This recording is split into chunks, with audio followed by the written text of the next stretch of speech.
এক মহিলা পুলিশ কর্মীর সঙ্গে বচসায় জড়িয়ে পড়েন তৃণমূল সাংসদ। দিদি কি বলবেন দিদি? দিদি কি বলবেন দিদি?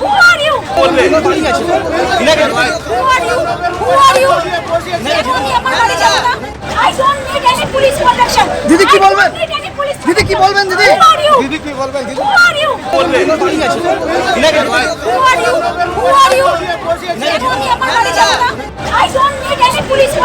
দিদি কি বলবেন?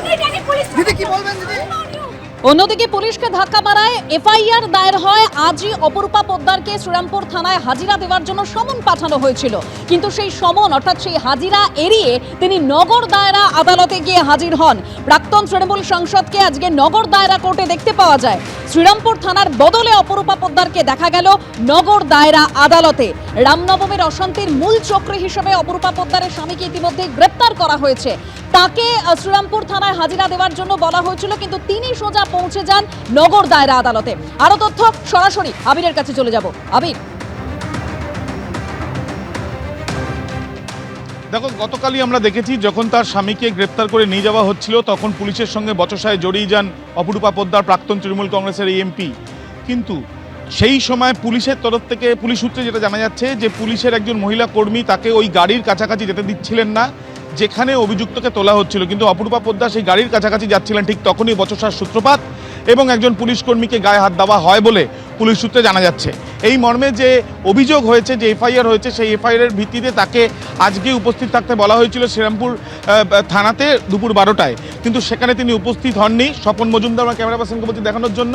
সিটি সেশন কোর্টে আমরা দাঁড়িয়ে রয়েছি। এই কোর্ট চত্বরেই তাকে কিন্তু আজকে দেখা যায় সকালবেলা, এবং এই কোর্টেই তোমাকে জানিয়ে রাখি এনআইএ কোর্ট রয়েছে যেখানে এই শুনানি চলছে। শুনানি চলাকালীনও অপরূপা পোদ্দার তিনি আদালত কক্ষেই ছিলেন, এবং যেটা এবার পুলিশ সূত্র থেকে যেটা জানা যাচ্ছে যে তাকে যে তলব করা হয়েছিল তিনি সেখানে উপস্থিত হননি। সেই ক্ষেত্রে পুলিশ আজকে অপেক্ষা করছে, পরবর্তী পদক্ষেপ তারা নেবেন দ্রুতই।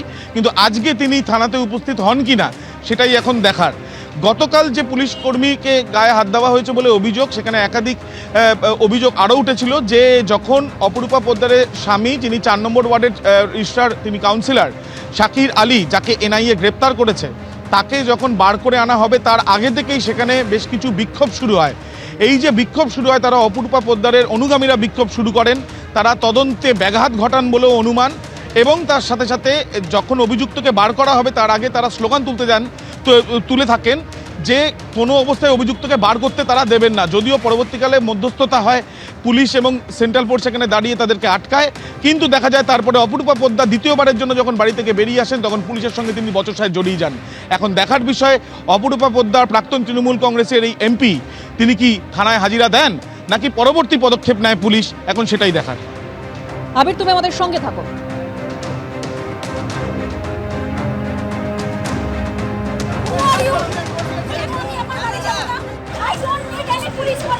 দিদি কি বলবেন? দিদি কি বলবেন দিদি? ওনাকে অ্যাপিয়ার করতে বলা হয়েছিল শ্রীরামপুর থানায়।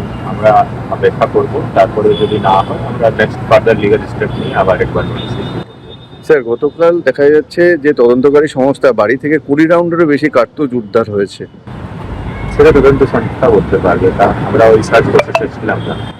তিনি তো আইন অমান্য করেছেন, পুলিশের কাজে বাধা দিয়েছেন, সেই হিসাবে তাকে সেটা নিয়ে মামলাটা, এই পরবর্তী পদক্ষেপ কি হতে চলেছে? লিগাল অ্যাকশন হবে, যা হবে লিগাল অ্যাকশন হবে। এই আইনি কিছু হচ্ছে না, আইনের পথে চলবে। এবিপি আনন্দ, এগিয়ে থাকে, এগিয়ে রাখে।